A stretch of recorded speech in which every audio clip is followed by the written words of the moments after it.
On the 10th anniversary of our relationship, he fell for someone else. He took her on the hot air balloon adventure I'd always wished for, snagged her the riverfront condo I dreamed of living in. The day I had surgery, she was stranded on the freeway during a storm. He told me to hang tight, just hang on a bit longer. He'd be back soon. I questioned him, "Are you scared of losing me? Or are you worried she's by herself?" He stayed silent. On our 10th anniversary together, Derek had another girl. The phone on the table kept lighting up. It was her. "Your tie doesn't match your outfit today. Next time, let me choose for you." The tie was a gift from me. The suit, also from me. On our wedding anniversary, Derek mirrored everything I had ever given him. Now he's one of the city's top dogs. Such a combo looked ridiculous. But he claimed people who say it looks bad are just jelly that I have such an amazing wife. Really? Is she jealous too? She texted again. "By the way, do I look good today? Do you like me?" Attached was a pic of her bare shoulders shining, young and pretty. From the bathroom, Derek called out, "Can you grab me a towel?" For a second, I froze. Then a cold tear slid down my cheek, and I realized what was happening. With shaky fingers, I scrolled up. I saw him call her baby, saying she was his true love. Over the years, Derek had become so composed and grown up. I thought he was over cheesy nicknames. Turns out he still loved them, just not for me. Derek walked out, mumbling, "Why didn't you answer me? I'm freezing here. Where else are you going to find someone like me?" His words halted when he saw my pale face. After a beat, he said, "Lily, it's not what you think. She's just an intern trying to cut corners." This day was bound to come. I stood there quietly and headed to the bedroom. Deep down, I'd seen this coming. I knew. I always knew.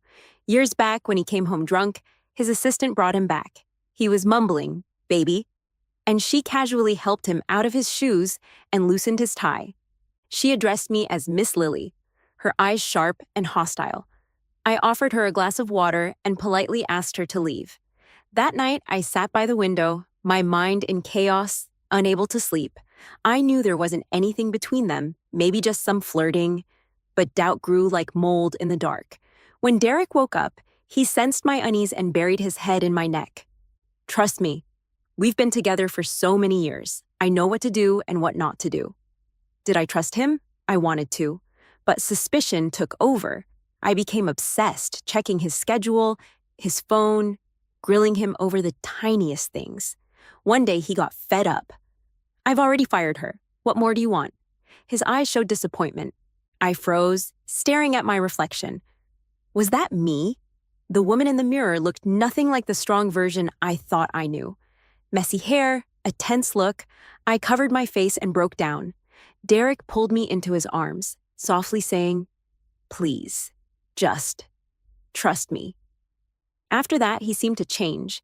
He hired a male assistant, shared his schedule with me, even let me peek at his phone. When I planted someone in his company to keep tabs on him, he ignored it. Have you ever tried giving half your life to someone else? I have. I've known Derek for 13 years. For nearly half my life, he's been a part of it.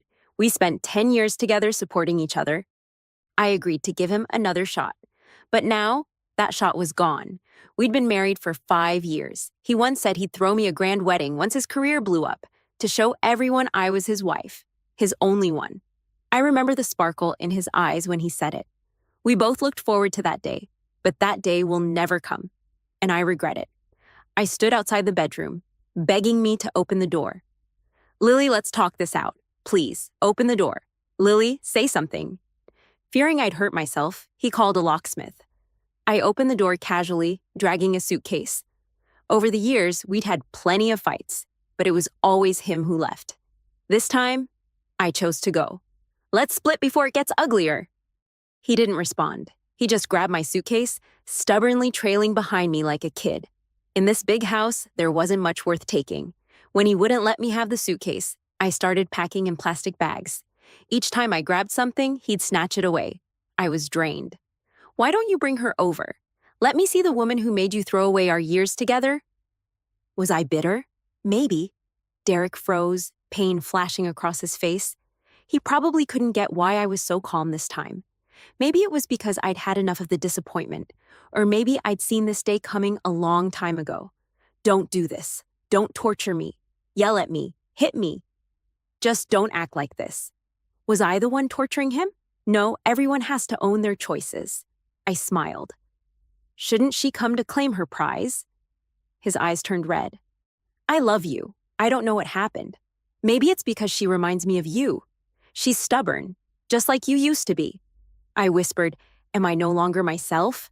He fell silent. Late at night, I left with my plastic bags. Derek blocked my way, dropping his pitiful act. He rubbed his temples. What do you want from me? I admitted my mistake. How long are you going to drag this out? How could he act so justified? I stared at the man I'd loved for 10 years, speechless. You manage the company's finances. Everyone respects you as Boss Lily. What more do you want? What more do I want? He knew exactly what I wanted. Using a tone bordering on charity, he said, she's just a fling. She can't threaten your position. No matter what, you're my wife. I didn't respond, walking past him to the elevator.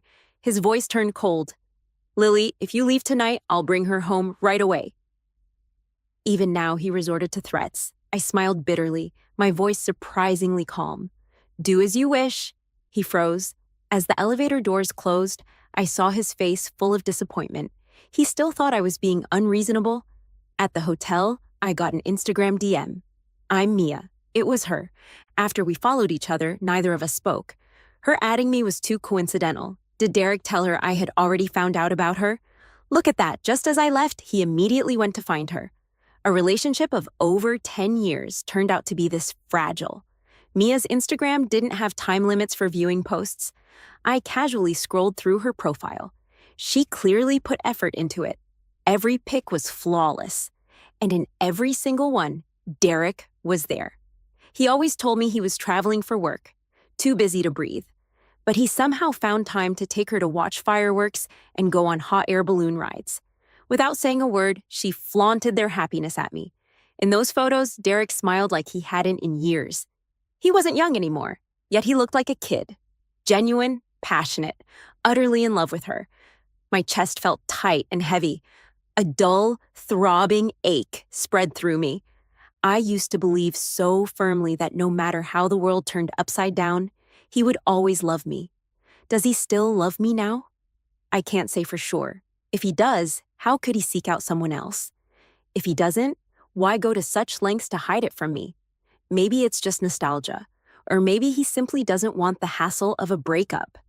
Mia spoke first. She wanted to meet and talk. I agreed.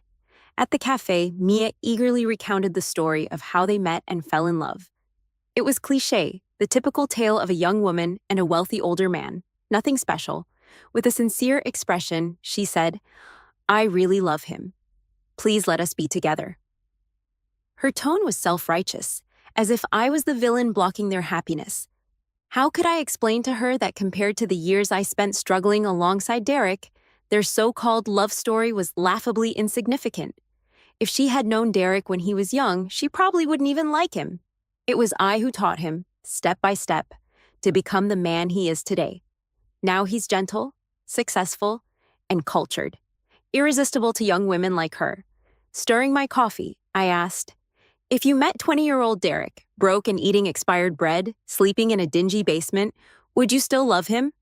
She froze for a moment, hesitated briefly, then said, I don't care. I love him now. I shook my head with a smile. When you're in my place someday, there'll be others just like you. She insisted. That won't happen. Derek will always love me. So naive. She looked at me, pretending to be sympathetic. Derek doesn't love you anymore. Let go. Holding on like this isn't good for any of us. I asked her, did he ask you to say this to me? Her eyes darted away. I smiled. It wouldn't look good for someone as proud as him to have rumors spread about replacing his wife after gaining wealth and fame. He values his reputation. We've known each other for over a decade. I know him better than you ever could. After a pause, she said, you drove here, right? Can you give me a ride? I live in the Villa district in the east. So that's where Derek had hidden her. She added smugly, he told me you always wanted to live there. She thought she had one, smiling triumphantly. It must have been 6 or 7 years ago. A client lived there. We dropped them off, and I caught a glimpse of the beautiful riverside view from their living room. At night, the city lights sparkled, and a Ferris wheel across the river slowly turned. I was mesmerized. The client, slightly drunk, noticed and said, "Nice view, isn't it? Do you like it?" I awkwardly nodded. "This place is expensive. Who knows if you'll ever afford it in your lifetime?" Back then, I was just a young girl. His mocking tone brought tears to my eyes. On the way out, Derek held my hand and vowed that one day, he would buy me a place there. Later, when he became successful, he asked if I still liked that riverfront house. I did, but it was too far from his office, and I couldn't stand making him wake up earlier and commute longer. So I shook my head and said, "What we have now is perfect. As I get older, I value practicality. Living here is more convenient." I didn't take the house, but someone else did. All the regrets of my youth, he offered up to another woman. All the regrets of my youth, he offered up to another woman. It's ridiculous. Am I bitter? Probably. I planted the grapevine, watered it, nurtured it, worried it wouldn't get enough sunlight to grow or too much and it would scorch. I cared for it day in and day out, year after year. When the grapes finally ripened, someone else plucked them. All that was left for me was a withered branch. How pathetic. Over the years, I've learned to control my emotions, but the bitterness and resentment gripped my throat like a giant hand, choking me. I suppressed my feelings and said calmly, "You should call a cab. It's not on my way." I practically fled. In the car, nausea overwhelmed me. I pulled over and puked violently. Dr. Kent later told me I was pregnant. For a second, I thought I'd misheard him. "Congrats, we tried so hard for this kid. The doctors warned me to avoid stress and overworking." I had stepped back from managing the company, taken up reading and flower arranging, lighter activities. Franz recommended supplements, but my sensitive stomach made them unbearable. Derek would stay up all night, rubbing my back and comforting me when I couldn't keep the pills down. We even tried surgery. It failed.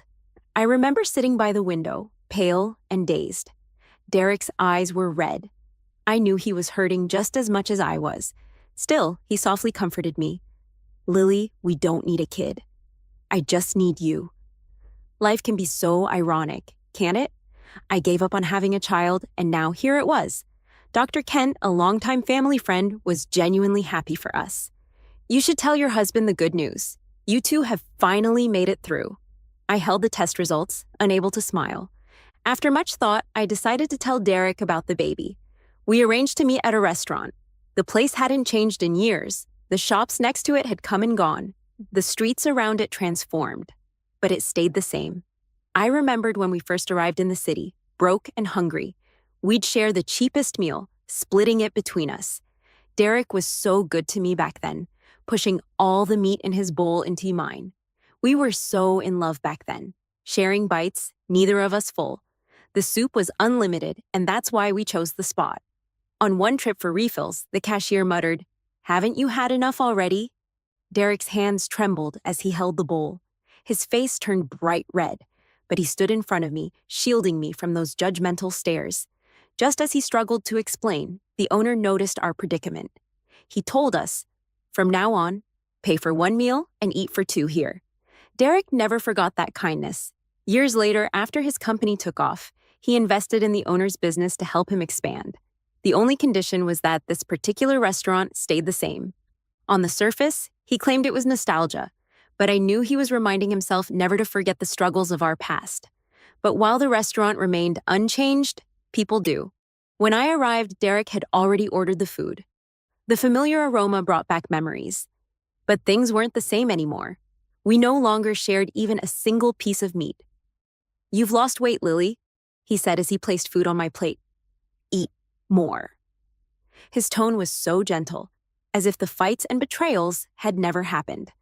This peaceful interaction was nothing but a facade. Mia's arrival shattered it completely. "Derek, didn't you say you didn't love her anymore? Why are you still meeting her behind my back?" Derek's face darkened. "Leave," he told her sternly, but Mia exploded. "Let me tell you the truth. I'm carrying your child. She's a hen who can't lay eggs, but I'm not." Derek's expression grew stormy, and suddenly, he slapped her. "Watch your mouth. apologized to Lily. It had been years since Derek had cursed like that. Mia clutched her face, tears brimming in her eyes, glaring at us with a mix of defiance and misery. Then she turned and ran outside. A car sped by, horns blaring nonstop. A driver shouted, "Crazy woman! You want to die or what?" Derek's hand clenched tighter on the table as his gaze stayed fixed on her, even as she disappeared into the crowd. Finally, he looked at me. "Lily, she's young and impulsive. I'm afraid she might do something foolish." I nodded. "Go check on her." He left in a hurry. I sipped my tea, its bitterness stinging my throat. It reminded me of when I was younger. I'd been pregnant once. We'd been careful, but the child still came unexpectedly. The doctors told me to avoid stress and overworking. I couldn't leave Derek to face the challenges alone. But I also knew how soft-hearted he could be. If I told him, he'd hesitate and beg me to keep the baby. So I didn't tell him. I went to the hospital on my own. I thought we were young, that we'd have more chances. I thought my body would recover quickly. But Derek noticed something was off. Back then, he cared for me deeply. He could sense any change in me. I thought he'd yell at me for not discussing it with him. But he didn't. He just cried. It was the first time I'd ever seen him cry. He knelt before me, swearing that he'd give me a better life one day. He knelt before me, swearing that I'd never have to suffer like this again. His eyes shone with determination, filled only with me. He truly loved me back then. And now, he truly doesn't. I went to the hospital alone that day. It rained heavily. As I waited outside the operating room, Mia messaged me. "Wanna bet? Let's see if he chooses the one in my belly or the one in yours." She sent a photo of herself standing alone on a rainy highway, followed by a screenshot of her sending Derek the same message. Not long after, the nurse called my name. "Lily, where's your family? Is no one here with you?" I shook my head. "I'm alone." Then my phone rang. "Lily, don't do anything rash. Wait for me, please." Derek pleaded, his voice frantic. I could hear the honking of cars in the background. "Lily, think about everything we've done for this child. Think about all the effort we've made. Wait for me. Let's talk it through. Don't you want to be a mother?" I asked him, "Are you scared of losing me or worried about her being alone?" He didn't answer. Then Mia's voice chimed in, full of cheer. "We'll come see you together." Her words abruptly stopped as Derek cut off the call. Oh, so he'd already found her. Her methods were clumsy. Derek is smart, he couldn't have been fooled. But he was scared. Scared of hurting her. Scared of losing her even by the slightest chance. As the icy fluid entered my veins, I closed my eyes. He used to rush toward me with the same determination. Memories flooded my mind, too many to count. We'd been together for so long, that I thought he was always meant to be a part of my life. At 17, I met him. 17, a beautiful age. But my 17 was a mess until Derek came along. Derek, the boy from the city, an outsider in our small town. Rumors spread quickly there. They said he was an illegitimate child, that his mother had been someone's mistress to support him. Whenever he heard those words, he fought back fiercely, always ending up bruised and battered. The man who's now calm and composed was once a lonely, defiant teenager. Sometimes I marvel at how time changes us.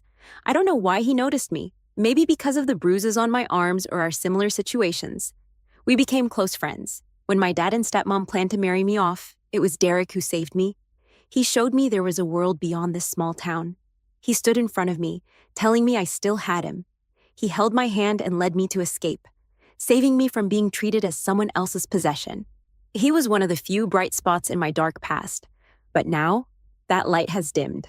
Memories have turned into sharp knives, stabbing at my heart. Time is cruel. It's turned us into unrecognizable versions of ourselves. When I woke up from the anesthesia, I sat by the bed, dazed. Tears slid down my face, cold as ice. Derek rushed in, his voice harsh. "What have you done? Lily, that was our child. The child we worked so hard to have." I looked up and noticed his shirt buttons were done up wrong. I didn't want to think about what that meant. "Lily, answer me." "Are you crazy?" I pulled out the divorce papers from my bag and handed them to him. He snatched them and tore them to shreds. The pieces fell like snow. It had been years since he'd lost control like this. Don't put on this act, Derek. You brought all of this on yourself, I said. The reason we ended up here is because of you. His brows furrowed deeply, fists clenched at his sides, trembling with force. The air grew heavy, suffocating. I doubled over, shaking with discomfort. Derek finally gave in, his tone softer. Lily, she wasn't on the highway. She lied to you. He explained that Mia had intercepted a call from Dr. Kent while he was showering. She fabricated the photo and conversation. In that moment, everything became clear. No wonder his buttons were mismatched. What they'd been doing before he came here was obvious. I rushed over as soon as I found out, he said. Lily, I genuinely want this child. I want us to raise it together, give it the best life possible. I'll be a good father and a good husband. I asked, and what about the one she's carrying? I'll make her get rid of it.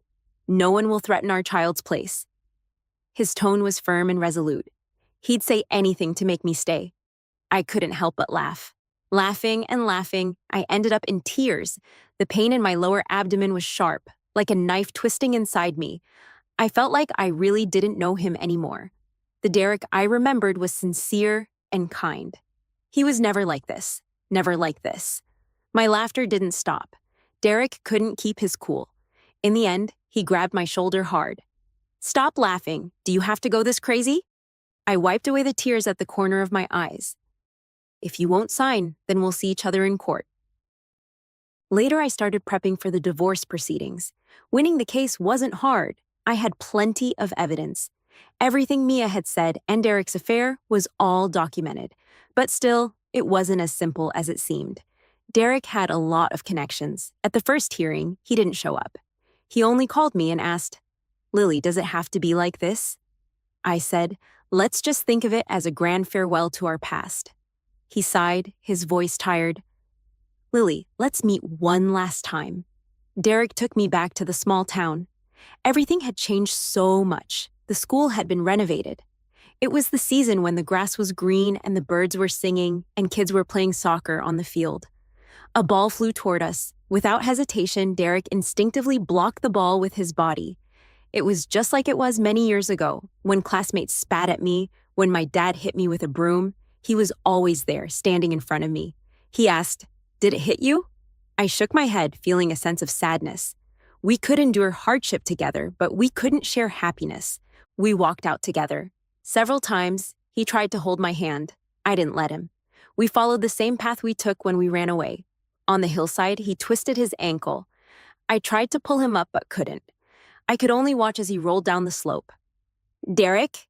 He appeared, holding a bouquet of flowers, jumping out of the grass. I was still in shock, and the Terran May I nearly spilled over. He knelt down on one knee. Lily, I owe you a wedding. Let's start over. In the box was a huge diamond ring. I promised I would give you a grand wedding. I never forgot. No, you promised a grand wedding. I never forgot. No, he had forgotten. We had been married for 5 years. In these years, his company had grown bigger and stronger. But only now, he remembered. Derek pushed the hair from his forehead. Lily, do you remember this scar? We said we'd never be apart. Forever. I shook my head. There's no forever? Is it really so hard for you to love one person forever? He seemed desperate to prove something, his tone urgent. It's not hard. It's really not. I've always loved you. He was still lying to me. He was lying to himself. He nearly knelt before me. I was wrong. I really was wrong. I still loved you. Lily, please give me one more chance. Let's start over. I looked at his face and I wondered, when was the last time he cried? It was when he got his first big deal, holding me and saying, I told you I'll make you happy. The joy overwhelmed him and his eyes turned red. Even further back, it was when I agreed to marry him. He cried so much, saying he would love me for a lifetime. A lifetime?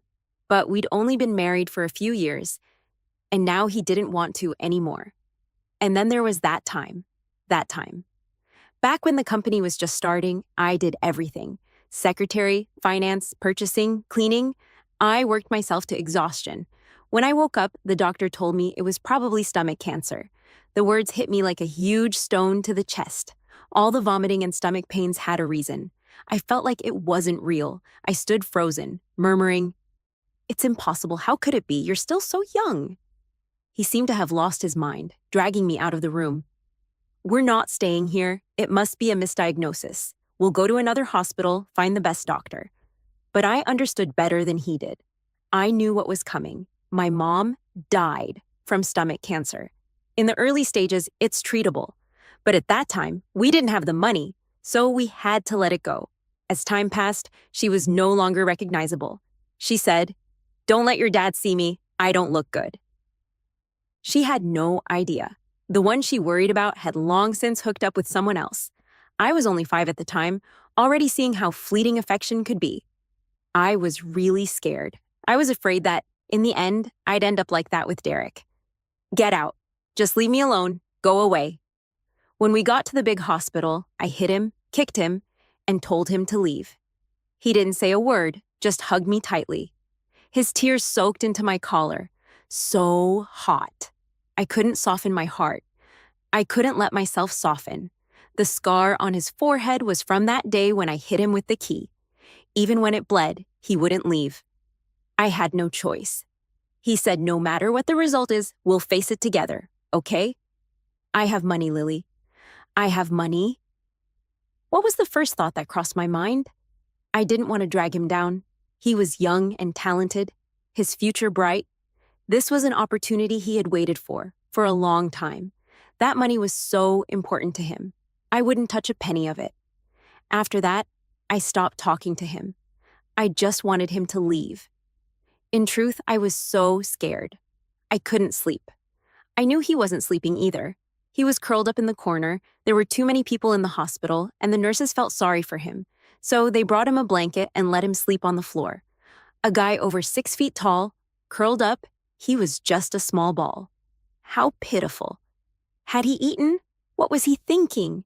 We didn't speak. As dawn approached, I felt him come closer. The air was silent for a long time. He was looking at me. I knew. He secretly held my hand. His fingers traced my eyebrows and eyes. So light, so gentle. Like he was afraid to disturb my sleep. I didn't open my eyes. Once I opened them, my heart would soften. The hardest time was that afternoon, waiting for the results. I read, watched movies, walked, but I couldn't focus on anything. Every movement made me dizzy, made me nauseous. I threw up. Derek was frantic, knocking on the bathroom door, asking what was wrong. Later, he held me, repeating over and over, "Don't be afraid, Lily. I'm here. Don't be afraid." He said, "Without you, what's the point of all my success?" I still told him to leave. "Don't push me away. I'm more scared than you. If I leave now, years later, I'll still think what a jerk I was." He forced a smile, but couldn't. "Without you, maybe I wouldn't live to see those years." His eyes were so red. At that moment, I hated everything. I hated how unfair fate was. Why did it treat me and my lover like this? We had already suffered so much. We had slept on the streets, under overpasses, in broken-down houses. His embrace became the warmest place. At our lowest, he would wait outside a bakery for stale bread, only to be yelled at. "You're useless, can't even make enough for bread." At another low, when I had appendicitis, he worked at a bar to make quick money, but drunk customers slapped him with money and humiliated him. He was young, full of anger, but he kept his fist clenched and didn't say a word. He needed that money to make me better. Finally, we didn't have to sleep on the street anymore, didn't have to eat expired bread. He was rarely insulted now and never hit. Our life was about to turn around. It was really just one small step away. Fate always has a way of playing tricks on us. It gave us a glimpse of hope, only to take it away when dawn arrived, revealing it to be all for nothing. Later, the test results came back. The doctor said everything was fine, it was a misdiagnosis. Derek cried uncontrollably, holding me, laughing and crying, crying and laughing. A man over 6 feet tall, yet that day, he cried like a child. I suddenly realized just how much I love this world. I really do love him. He too, truly and deeply loved me. Who changed him? I don't know. I want to know too. I pulled my hand away from his. I looked up at the sky. The sunset was beautiful. "Derek, do you remember what you told me?" Beautiful. "Derek, Do you remember what you told me? Rather than crying hard, it's better to run hard. Let's look forward, okay? He knelt there stunned. Like a deflated ball, all the hopes from moments ago had vanished. His eyes were red. You're so heartless. On the way back, neither of us said a word. The car radio played a song, whispering in my ear, saying their love for me will never change. I sat in the back seat, drifting off to sleep. When the car stopped, Derek was standing by the roadside, smoking silently. His shoulders were shaking badly. Finally, he broke down in tears.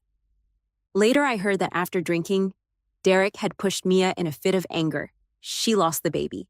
A doctor I knew secretly told me that it would be hard for her to get pregnant again in the future. The only thing I could think of was karma.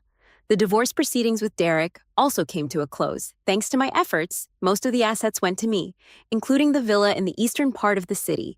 When I went with my lawyer to reclaim the property, Mia was lying in the bed resting. The nanny opened the door. Mia saw me and smiled, covering her mouth. The large diamond ring on her finger sparkled brightly. You have to come to our wedding. The lawyer stepped forward, pulling out the property deed. Miss Mia, you need to vacate this property by today, or we will have to report it as trespassing. Miss Mia, my client doesn't want to make this a bigger issue. Please leave. Mia's face twisted into a sneer. It's just a shabby house. I'm tired of it. It's a second-hand house, and someone's in a hurry to take it. How funny. I sat on the sofa, casually saying, Derek is just a piece of second-hand junk, and even you're in a rush to take him. Her expression froze. Quickly, she lifted her smile and walked toward the hallway. As if to claim her territory, she linked her arm with Derek. She's trying to kick me out. Derek looked at me, his gaze complex. He parted his lips, like he had a lot to say. But in the end, all he said was, Lily, long time no see. I nodded, a simple acknowledgement. His gaze shifted to the ring on Mia's finger, and his tone grew sharp. Who told you to wear that ring? Mia froze, her eyes quickly filling with tears. The illusion of happiness she had built collapsed in an instant. Derek almost violently tore the ring off her finger. Lily, this ring is dirty. I'll buy you an even bigger one. I shook my head. I don't need it. Just get out of here. The buyer for the house is waiting. He paused, his expression stiff. You're planning to sell it? Yes, the house is too dirty. I don't like it. Mia, with a trembling voice, cursed me. You're so heartless. You'll get your comeuppance. I slapped her hard across the face. Shut up. If it weren't for you, how would things have ended up like this? We wouldn't have lost our child. Mia covered her face. I killed her child? But didn't you kill mine? She buried her face in her hands, sobbing. I really didn't want to watch this drama. I turned to my lawyer and said, I'll leave this to you. And I walked out. Derek tried to chase after me, but Mia grabbed him. She doesn't want you anymore, and you're still chasing after her. Do you have no shame? Later, a big company offered me a job. Without hesitation, I left Derek's company. Honestly, I was content. In our business, he had contributed more than I had. It was fine this way. I would have more opportunities, and we'd see less of each other. One day, the receptionist said, Boss, a Miss Mia is here to see you. I thought for a moment and decided to go downstairs. In the cafe, Mia screamed hysterically. Why? I gave him everything. Why did he fall for someone else? He promised me he loved me. He said he would marry me. I had already said it. Their past wasn't worth mentioning. Anyone could replace it. She stopped crying and suddenly looked up, grabbing my hand with a crazed expression. Take him back. He still loves you. That time I told him you were pregnant, he grabbed my throat and asked why I hadn't told him sooner. I thought men always think with their lower halves, but that day he actually held back, put on his clothes, and went to find me. Should I feel moved? No, I felt disgusted. I wiped my hands with an alcohol wipe. That's enough. Don't come looking for me again. If you do, I'll have security throw you out. Actually, this city isn't that big. I still run into Derek from time to time. At a party once, we crossed paths. He was with a young, beautiful girl who seemed vaguely familiar. Lewis said, That girl looks like you, but she smiles even more like you.